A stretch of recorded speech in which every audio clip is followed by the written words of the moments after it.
18절부터 28절까지 한 목소리로 합독하도록 합니다. 시작. 요한의 제자들과 바리새인들이 금식하고 있는지라 사람들이 예수께 와서 말하되 요한의 제자들과 바리새인의 제자들은 금식하는데 어찌하여 당신의 제자들은 금식하지 아니하나이까?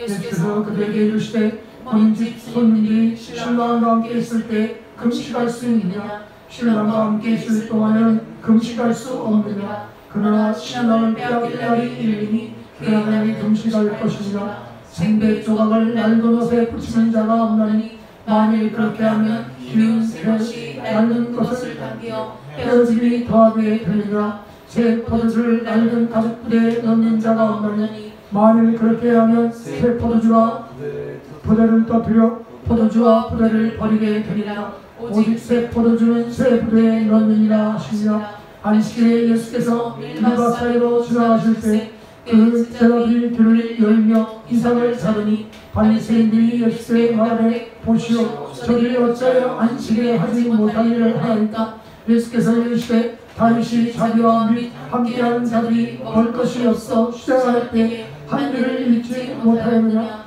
그가 아비아다의 제사장 때 하나님의 전에 들어가서 제사장 외에는 먹어서는 안 되는 진설병을 먹고 함께한 자들에게도 주지 아니하였느냐? 또 이르시되 안식일이 사람을 위하여 있는 것이 아니요 사람이 안식일을 위하여 있는 것이 아니니 이러므로 인자는 안식일에도 주인이니라. 아멘.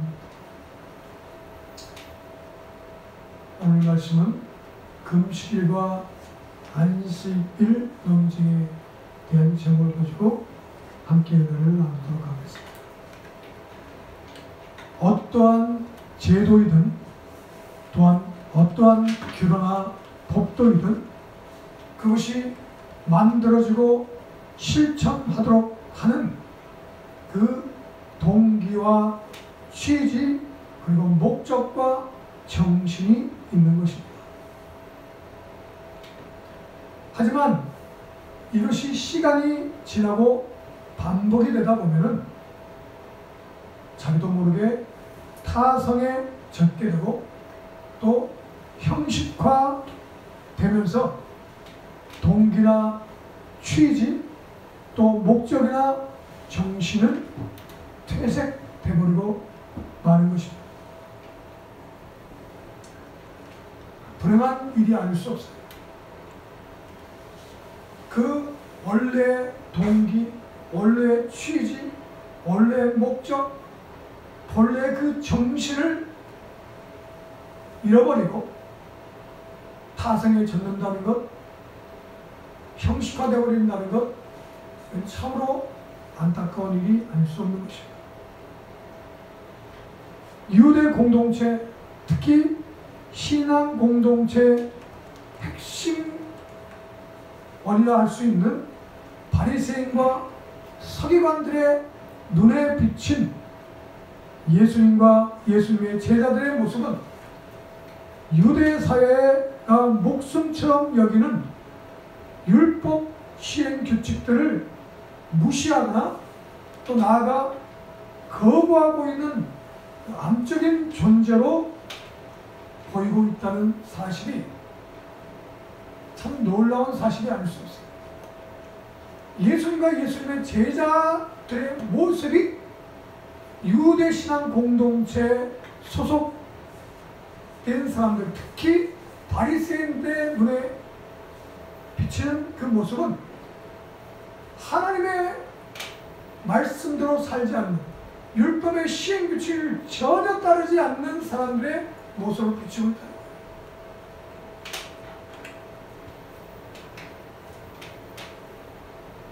특히 오늘 본문은 당시 일주일에 한두 차례 금식을 행하던 전통과 규례를 따르지 않고 먹는 것을 탐하는 것 같은 예수님의 제자들을 보면서 사람들이 예수님께 던지는 질문으로 시작하고 있습니다. 요한의 제자들과 바리새인들이 금식하고 있는데 왜 당신들의 제자들은 금식하고 있지 않는 것입니까? 당시의 전통과 규례와 법도는 금식하는 것이 마땅한 거예요. 그런데 요한의 제자들까지도 금식하고 있는데 예수님의 제자들은 금식을 하지 않는다는 거예요. 당연히 그것이 정상적으로 보이지 않는 것이겠죠. 타당하지 않는 거예요. 그래서 의문을 가지고 질문하는 것입니다. 금식은 그 역사가 오래되었다고 할 수 있어요. 고대 사회에서는, 특히 고대 사회의 모든 종교는 금식하는 제도와 의식을 가지고 있었다 합니다. 고대 특히 이방 종교에서는 금식하는 그 동기가 뭐냐면 귀신들에 대한 두려움 때문에, 그 귀신들에 대한 그 두려움을 이겨내기 위해서 금식을 했던 것이고, 또한 자기들이 섬기는 신과 만나거나 교제를 준비하는 데 있어서 효과적인 방법이라고 금식을 생각했어요. 그래서 금식을 제도화하고 있었다는 거예요. 이방 종교에서. 또한 사람이 죽고 난 후에 금식하는 관례가 널리 보급되고 있었는데, 죽은 자의 혼이 아직 가까이 있는 동안에 먹고 마시게 되면은 악마가 틈탈 위험이 있다고 이렇게 믿었다는 거예요. 사람이 죽으면 장례를 치르는데, 장례를 치를 동안에 죽은 자의 혼령이 그 시신 곁에 이렇게 떠나지 않고 머물고 있는데, 그때 먹고 마시게 되면은 악마가 틈탈 위험이 있다라는 사상이 있었다는 거예요. 그래서 애곡하고 금식하는 것이 죽은 자의 혼령을 달래며 살아있는 사람에게 악마가 틈타지 못하도록 하는 효과가 있었다고 믿었다는 거예요. 그래서 금식을 제도화했다는 것입니다.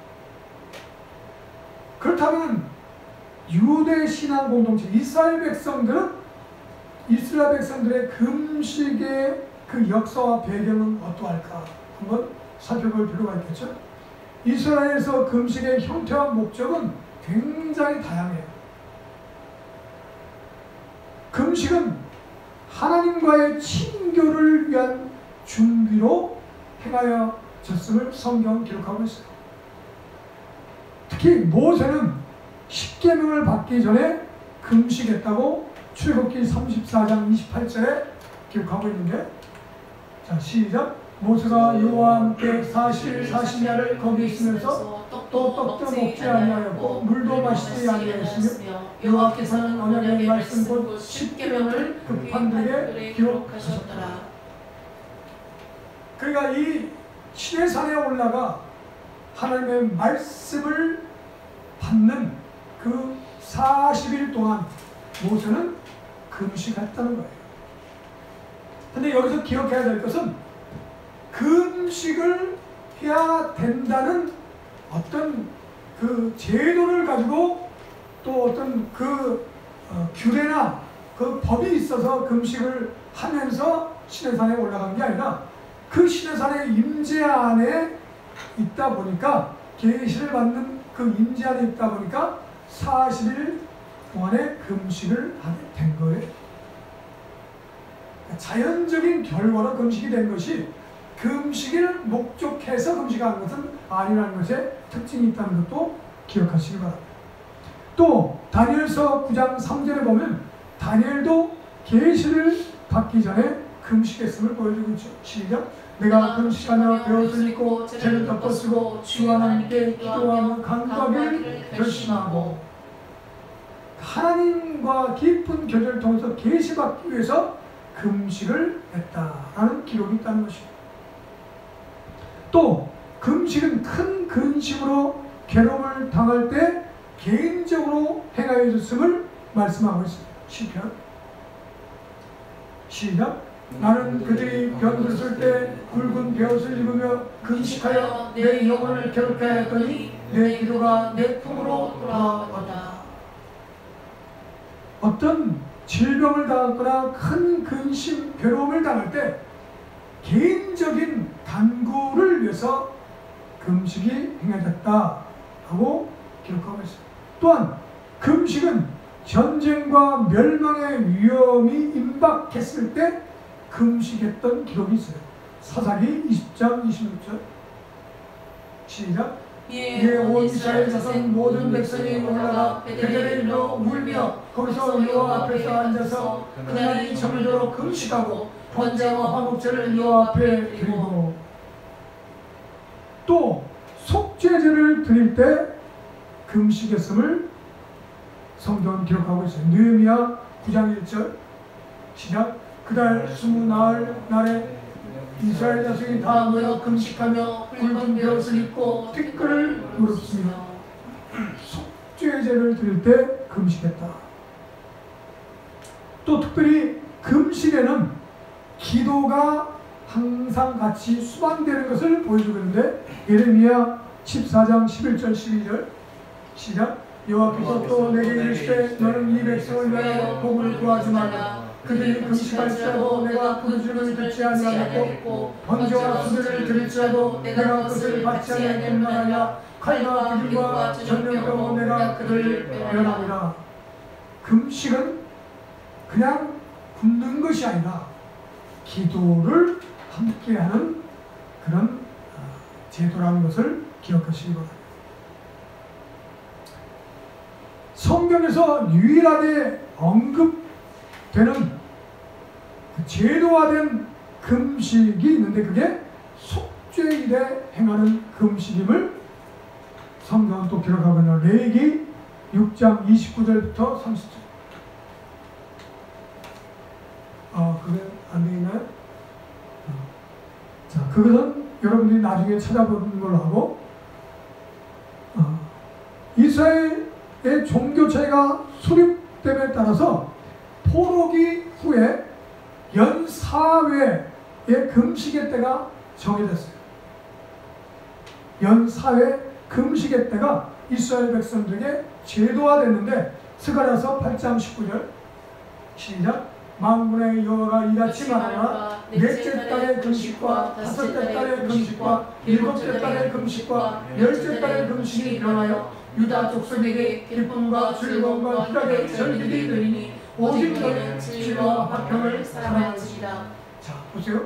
넷째 달, 다섯째 달, 일곱째 달, 열째 달에 금식이 있었습니다.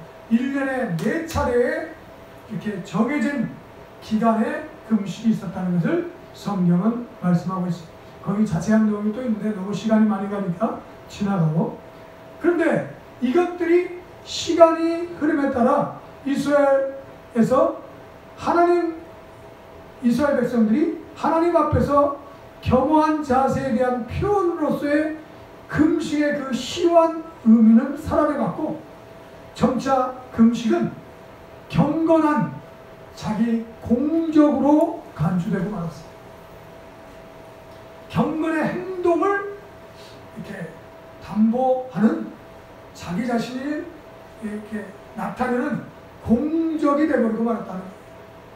그래서 예수님은 마태복음에서 산상수훈을 통해서 뭐라고 얘기해요? 외식하는 자들아, 너희들이 금식할 때 외식하지 말라, 이렇게 책망하시는 장면이 기록되고 있는데, 이렇게 자기의 그 경건함을 뽐내는 그런 것으로 금식이 이렇게 퇴색되고 말았다는 것입니다.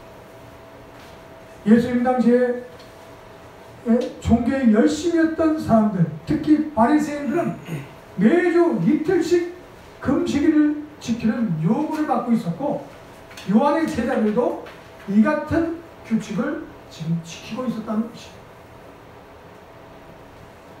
금식이 형식화되고 하나님과의 친교를 위해서라기보다는 자기 자신을 하나님과 사람 앞에 과시하는 목적으로 하는 경향으로 금식이 굳어져 버린, 그것을 선지자들은 아주 질타하시면서 금식은 진실하신 하나님에 대한 경건한 기도와 이웃에 대한 사랑의 행위가 동반되어야 할 것을 선포하고 있습니다.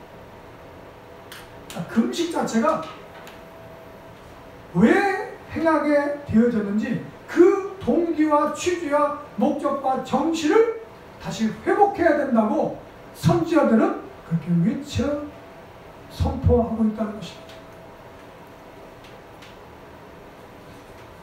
오늘 우리가 아까 예배 시간에 제가 인내송 할 때 봉독해 올린 그 말씀처럼 하나님이 기뻐하는 금식은 사람이 자기 스스로를 괴롭게 하는 일로서가 아니라 줄인 자에게 먹을 것을 나눠주는 일로서 기쁨과 즐거움과 희락의 절기라는 것을 성경은 지금 증거하고 있습니다.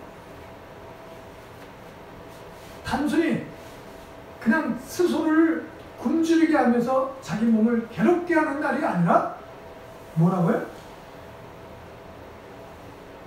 다시 한번 이사야서 58장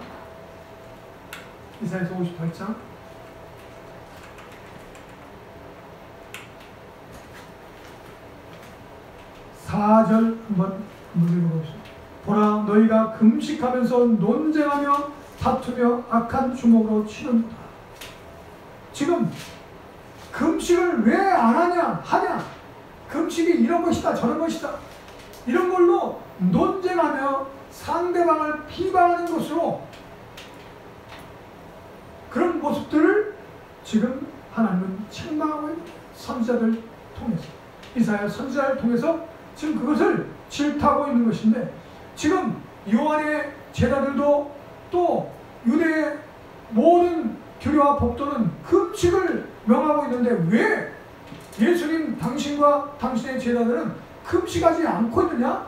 질타하면서 비방하는 그것에 대해서 지금 마치 이사야 선지자는 그것을 고발하는 것처럼 기록하고 있습니다. 논쟁하며 다투는 것은 마땅하지 않는다는 거예요. 그러면서 5절에 뭐라고 되어 있어요? 이것이 어찌 내가 기뻐하는 금식이 되겠으며 이것이 어찌 사람이 자기의 마음을 괴롭게 하는 날이 되겠는가. 그의 머리를 갈대같이 숙이고 굵은 뼈와 재를 펴는 것이 어찌 금식이라 하겠습니까? 그러니까 그냥 굶고 죄를 뒤집어 쓰고 그런 어떤 행위를 하는 것이 금식의 온전한 정신이겠느냐? 금식의 취지와 목적이 아니라는 거예요. 진정한 금식의 목적은 뭐냐? 자, 6절에 시작. 내가 기뻐하는 금식은 흉악의 결박을 풀어주며 멍에의 줄을 끌어주며 압제를 당한 자를 자유하게 하며 모든 멍에를 꺾는 것이 아니겠느냐. 자, 이것은 뭐예요? 나 스스로도 죄에 어떤 속박당한 것이나 또 여러 가지 물리적인 어떤 여러 환경을 통해서 속박당한 것에 대한 해방을 의미하는 것도 있지만 나뿐만 아니라 주변 이웃들이 겪고 있는 그 어려운 상태, 어려운 처지를 이렇게 돌아보고 그것을 이렇게 자유롭게 그것으로부터 탈피할 수 있도록 자유롭게 하는 데 있어서 금식의 목적이다. 특별히 7절에 보니까 어떻게? 또 줄인 자에게 내 양식을 나눠주며 굶주린 자의 마음을 굶주려 보지 않고서는 모른다는 거예요. 어떻게 배고픈 자의 마음을 자기가 배고프지 않는데 알 수가 있겠냐 말이에요. 그 금식을 통해서 정말 줄인 자의 마음을 공감하는 거예요. 금식을 하면서 참으로 속박당하고 있는 자들, 노예처럼 살고 있는 사람들, 안식을 누리고 있지 못한 사람들에 대한 공감을 이렇게 갖게 되는 거예요. 그것뿐만 아니라 그냥 공감만 하는 걸로 끝나는 것이 아니라 실제적으로 그들을 돕는 실천이 있게 하는 것이 금식이라는 거예요. 그게 금식의 목적이라는 거예요. 유리하는 빈민을 집에 들이며 헐벗은 자를 보면 입히고 내 고력을 펴 스스로 숨지 않을 것이 아니오. 이게 진정한 금식의 정신이라는 거예요. 이 모든 것을 종합해보면 금식의 동기는 간절함과 절박함으로 시작되는 거예요. 자, 근데 이 간절함과 절박함이란 말이 비슷한 말 같지만은 조금 다른 의미가 있어요. 간절함은 마음을 이렇게 대변하는 거라면 절박함은 상황이나 상태를 이렇게 표현하는 거예요. 간절하다는 얘기는 그 마음에 대한 부분이고, 절박함이라는 것은 어떤 상태, 상황에 대한 이해를 돕는 단어예요. 마음과 상황이 금식을 하게 한다는 것인데, 그러니까 마음의 간절함과 상황의 그 절박함이 금식을 하게 한다는 것인데, 간절한 마음과 절박한 상황이라는 것이 뭐겠어요? 그게 뭐냐면 결국 안식이 깨어진 상태를 얘기하는 거예요. 안식이 깨어진 상태. 모든 것이 조화롭게 하나가 되어서 각자 위치에서 각기의 그 기능과 역할과 가치를 다하게 되어서 거룩의 상태, 그 안식의 상태가 깨어진 것들에 대한 인식이 간절함을 갖고 오는 거예요. 다른 말로 얘기하면 자기 자신이 지금 온전히 하나님과 교통하지 못하고 하나님부터 오는 그런 은혜와 또 하나님이 베푸신 안식을 내가 누리지 못하고 있다는 그 사실에 대해서 자기 자신이 그 처지를 들여다보고 성찰하고, 그래서 마음이 간절해지는 거예요.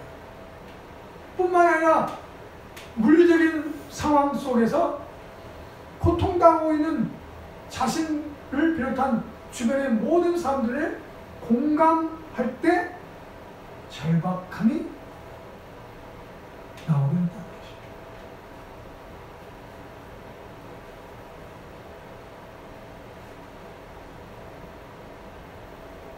죄악으로부터 회개와 최악의 상황에 대한 문제 해결을 갖게 하는 것이 간절함과 절박함이라는 것. 금식의 행위는 생존과 직결되어 있는 이 섭생, 먹는 것을 중단한다는 것인데, 자, 금식한다는 건 뭐예요? 먹는 것을 중단한다는 거예요. 먹는 것은 뭐와 연결되어 있어요? 생존과 직결되어 있는 거예요. 근데 이것을 중단하는 행위는 다른 말로 얘기하면 죽으면 죽으리라 라는 간절함과 절박함으로 인한 어떤 선택, 결단이라고 얘기할 수 있어요. 그러니까 금식을 한다는 것은 정말 간절하고 절박함으로 인한 무엇인가를 선택하고 결단하는 것의 표현이라고 얘기할 수 있다는 거예요. 저는 여러 번 금식을 해봤지만 금식의 유익함이 굉장히 많아요. 금식을 하게 되면 먼저 이 몸도 그렇지만은 이 정신이 굉장히 맑아져요. 잡념이 사라지고 정말 집중이 잘 돼요. 그리고 이 굶주림에 있기 때문에, 줄여 있기 때문에 어떤 그 목적이 분명해져요. 그리고 회개가 정말 아주 실제적인 회개가 가능해져요. 우리의 성도들이 때때로 금식에 도전해보는 보기를 기대합니다. 생존과 직결되어 있는 이 섭생을 중단한다는 것은 무엇인가를 결단하는 데 있어서 굉장히 도움이 돼요. 간절함과 절박함이 생겨나게 된다는 것입니다. 회개를 위한 금식과 죄악의 상황 돌파를 위한 초자연적 능력을 구하는 금식, 이 금식은 줄인 자들에 대한 공감과 실질적인 양식의 공급을 가능하게 합니다. 그래서 부활절을 기점으로 우리가 함께 금식을 하든 금식에 대한 금액을 모아서 구제하도록 하는 이유가 바로 거기 있는 거예요. 그래서 반드시 이런 금식에 대한 정신을 회복해서 바로 알아서 부활절을 통해서 우리의 삶의 그런 필요를 또 결단을 가져보는 은혜가 있기를 축원합니다.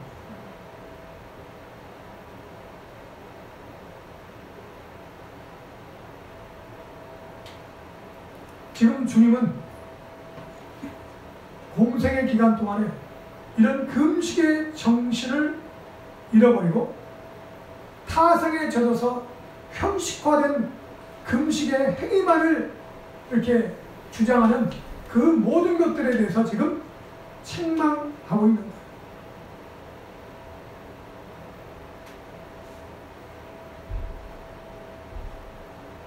금식의 본래의 정신을 회복해야 된다고 주님은 간절하게 지금 말씀을 선포하고 있는 것입니다.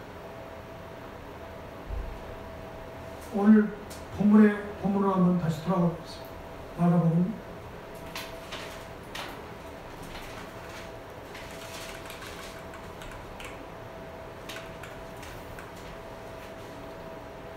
'금식의 본래 정신은 무엇으로 어떤 표현으로 가능하냐면, 자 19절 20절 한번 읽어볼까요? 시작. 예수께서 그들에게 이르시되 본인 집 손님들이 신랑과 함께 있을 때 금식할 수 있느냐? 신랑과 함께 있을 동안에는 금식할 수 없느냐? 그러나 신랑을 빼앗길 날이 이르니 그날에는 금식할 것이니라. 자, 이 표현이 알 수 없는 단서예요.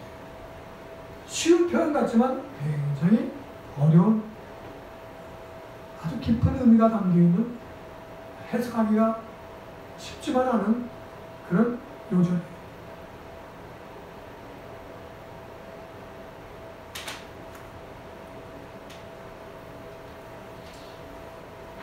신랑을 빼앗긴 상황과 상태에 대한 그 내용을 지금 주님은 뭐라고 얘기했어요? 신랑과 함께 있을 동안에는 금식할 수 있겠느냐? 신랑과 함께 있을 동안은 금식할 수 없다 하는 거예요. 자, 이게 무슨 의미일까요? 신랑과 함께 있을 동안에 라고 얘기하는 것은 무엇을 얘기하는 거예요? 그냥 예수님이 신랑의 대표성을 가지고 있기 때문에 예수님이 안 계시는, 예수님을 빼앗길 날이 오리니 예수님과 함께 있을 동안에는 금식할 수 없다라는 뜻일까요? 그러니까 예수님이 십자가에 못 박히시고 승천하시고 그러고 난 다음에는 우리가 금식할 수 있지만 예수님이 공생의 기간 동안은 금식할 필요가 없다라는 말일까요? 그 말이 아니에요. 여기서 신랑은 어떤 존재인가에 대해서 우리가 살펴볼 필요가 있어요. 신랑은 신부에게 어떤 존재예요? 어떤 존재예요? 신부에게 있어서 신랑은 보호자예요. 보호자예요. 당시에 있어서 남자는 여자의 지금의 생각하는 보호자 개념이 아닌 아주 중심된 보호자예요. 신랑이 없으면 여성은 거의 살아갈 수 있는 방법이 없어요. 신랑으로 인해서 살아갈 수 있는 모든 여건이 갖춰지는 것이 당시의 상황이에요. 그렇기 때문에 이 신랑이 어떤 존재인가? 신부에게 있어서 신랑은 또 하나 보호자 개념이 있는가 하면 또 하나는 뭐냐면 생육하고 번성하고 충만하게 하는 유일무이한 존재예요. 자, 생각해보세요. 자, 신랑과 신부가 결혼하게 돼서 생육이라는 건 뭐예요? 낳고 기른다는 거예요. 그러니까 신랑과 신부는 함께 하여서 결국 자녀를 낳게 되고 자녀를 기르게 되고 또 번성하고 충만하게 하는 그 존재들인데, 그래서 신랑과 신부는 이렇게 연합해서 가정 공동체를 이루는 존재들이에요. 때문에 신랑의 신부, 신부에게 신랑의 존재는 절대적인 존재예요. 없어서는 안 되는 존재예요.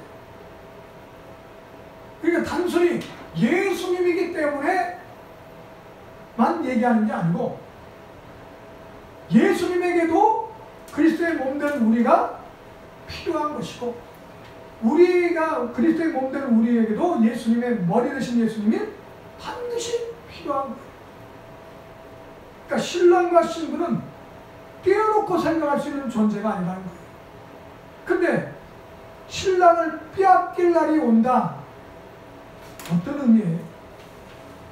어떤 의미예요?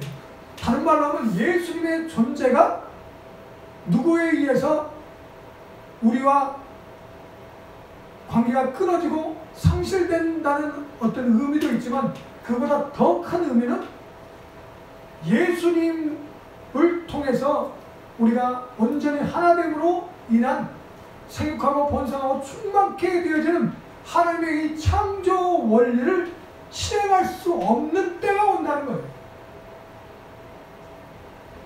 이해가 되기를 바라는데, 신랑을 빼앗길 날이 온다라고 하는 것은 직접적인 그 예수님을 빼앗긴다라는 의미만 있는 게 아니라, 다른 말로 하면 하나님의 그 창조 원리 임마누엘을 통해서 우리가 온전히 하나 되고, 우리도 이웃과 온전히 하나 돼서 생육하고 번성하고 충만케 되어지는 이 창조 원리를 실행할 수 없는 때가 온다는 거예요. 다른 말로 얘기하면 성령님, 임마누엘 하시는 성령님이 우리 안에서 거하실 수 없는, 임마누엘이 불가능해지는 상태가 올 수 있다는 거예요. 또 이웃과 온전히 하나 되는 그런 상황을 누릴 수 없는 그런 처지에 처할 수 있게 되는 날이 온다는 거예요. 이런 때가 언제 때요? 이스라엘 백성들 로마의 박해가 그때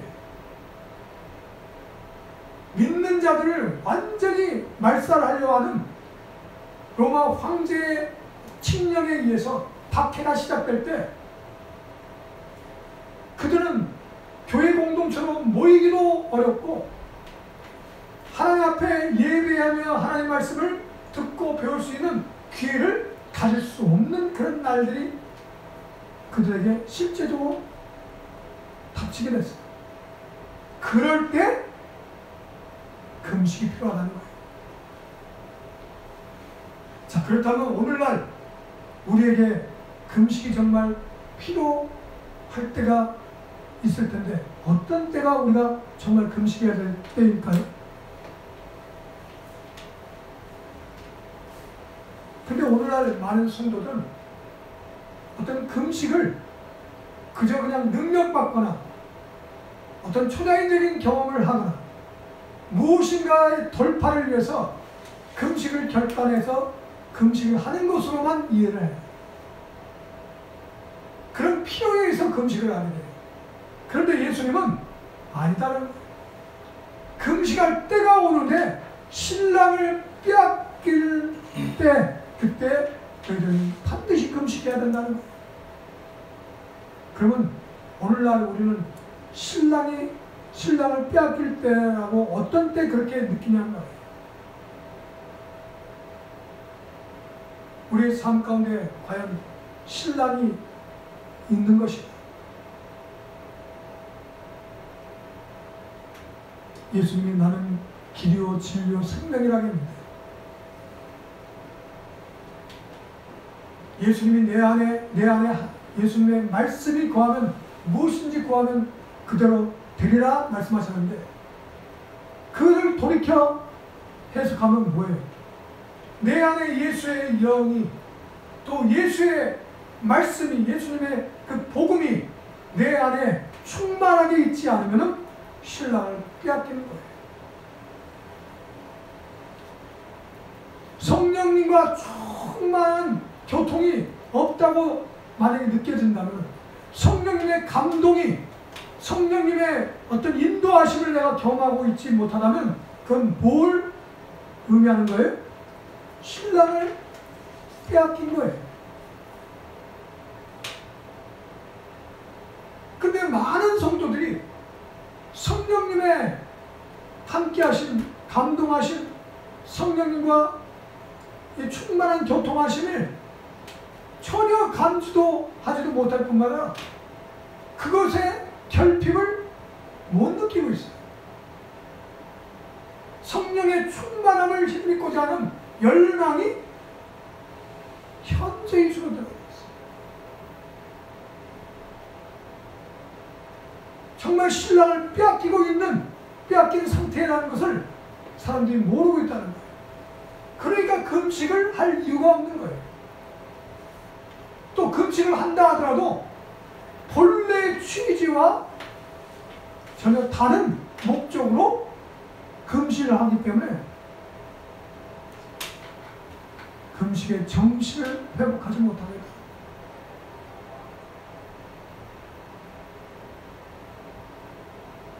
가정과 교회가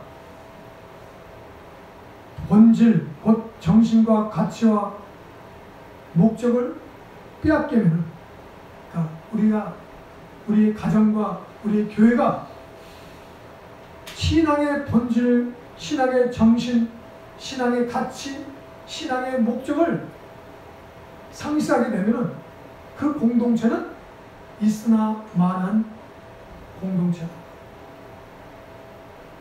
결혼해서 가정을 꾸렸는데 왜 우리의 가정을 하나님께서 허락하셨고 왜 우리가 결혼해서 한 가정을 이루어 살고 있느냐라는 본래 그 가정의 정신과 목적을 상실해버리면 그 가정은 있으나 마나한 가정이다.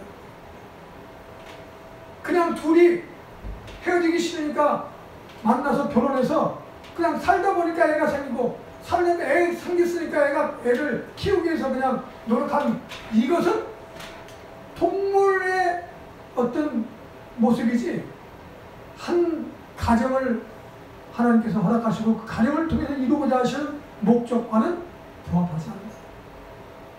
무엇 때문에 가정을 허락하시는지 가정의 그 목적, 그 정신을 잃지 말아야.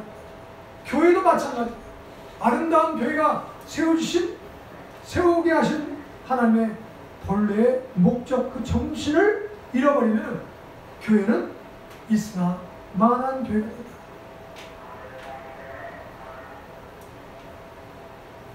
그러면서 오늘 말씀에 가장 핵심이 뭐냐면 새 포도주를 맑은 가죽부대에 넣는 자가 없나니 만일 그렇게 되면 새 포도주가 부대를 터뜨려 포도주와 부대를 버리게 된다. 오직 새 포도주는 새 부대에 넣는다. 새 술은 새 부대가 필요하다는 표현, 그게 뭘까요? 새 술이라는 것은 본질과 정신에 대한 재해석이라고 얘기할 수 있어요. 재해석. 새 술이라는 것은 새 술은 새 부대에 담겨야 된다는 그때 새 술이라는 건 뭐예요? 새로운 본질과 정신에 대한 재해석. 그러니까 원래 이 기록된 하나님의 말씀, 그 진리에 대한 재해석. 왜 그러면 반복되고 형식화돼 버리면은 그 진리가 갖고 있었던 본래 취지, 목적, 그 정신을 상실하게 되는데, 세술이라는 것은 본래 목적, 취지, 그 정신을 회복하게 하는 재해석이라는 거예요. 그러니까 세술은 재해석이 필요하다. 그러니까 성경은 늘 재해석돼야 돼요. 근데 재해석도 중요하지만 새 부대가 필요하다. 새 부대는 뭐예요? 새 부대. 그 재해석된 것들을 이해하고 수용하고 실천할 수 있는 패러다임이 있어야 된다는 거예요. 재해석된 그 정신을 담아낼 수 있는 존재 양식이 필요하다는 거예요. 그래서 늘 우리가 말씀을 묵상하는 이유는, 묵상이 뭘 위해서 묵상하는 거예요? 본래 하나님의 말씀의 그 목적, 그 정신을 오늘 나의 입장에서 해석하기 위해서 묵상하는 거예요. 자, 근데 묵상으로 끝나는 것이 아니라, 묵상이 됐으면은, 재해석이 됐으면 그걸 어떻게 돼요? 새로운 패러다임, 새로운 존재의 양식을 통해서, 나의 삶의 방식을 통해서 그것이 실천될 수 있도록 해야 된다는 거예요. 구태의연은 옛날 방식 갖고는 새로 해석된 하나님의 온전한 목적과 정신을 이행할 수가 없다는 거예요.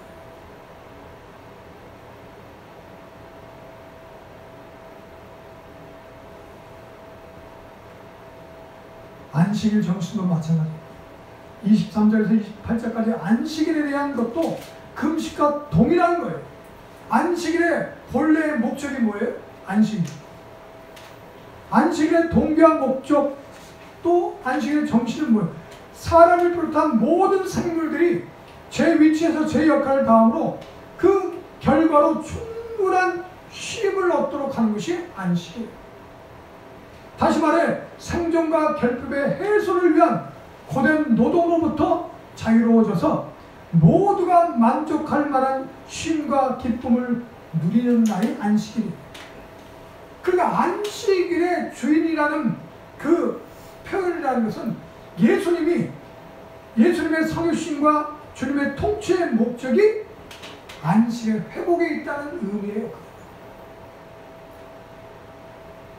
그러니까 예수님이 이 땅에 오셔서 이 땅에서 공생의 사역을 하신 근본적인 목적, 그 근본된 정신은 뭐냐? 안식의 회복이다.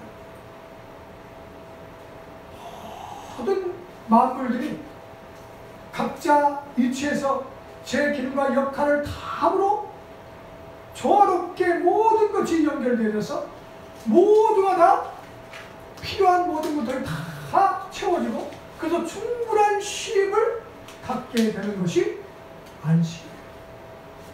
그것을 위해서 주님이 오셨고, 그것을 목적으로 주님이 사역을 하셨다는 거예요. 그래서 내가 안식일의 주인이라고 얘기하는 것은, 내가 그것을 위해서 교회를 세우고 교회의 머리가 되셨다는 얘기를 하시는 거예요.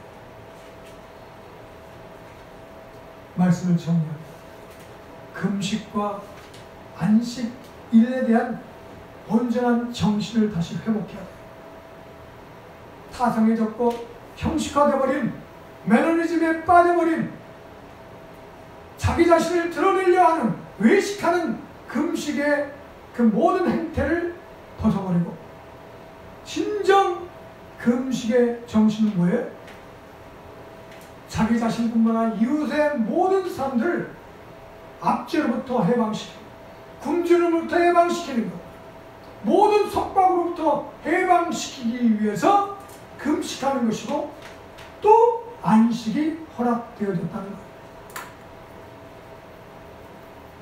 우리 안강교회는 이 안식의 회복을 위해서 금식하는 교회가 되길 바랍니다.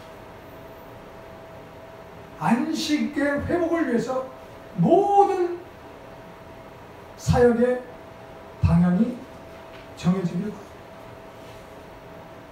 우리의 가정이 세워지는 목적, 우리 교회가 세워진 목적이 뭐에 있다? 안식의 회복이다.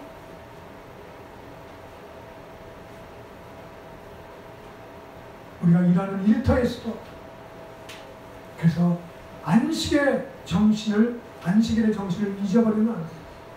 금식의 그 정신을 잊어서는 안 된다는 거예요. 어려운 사람들을 공감하고 그 사람들을 어떻게든지 우리가 누리는 안식에 들어올 수 있도록 힘써 노력하는 우리 교회 모든 성도들, 우리 자녀들의 삶이 되기를 간절히 축원합니다. 주님이 생각하는 금식과 안식의 정신,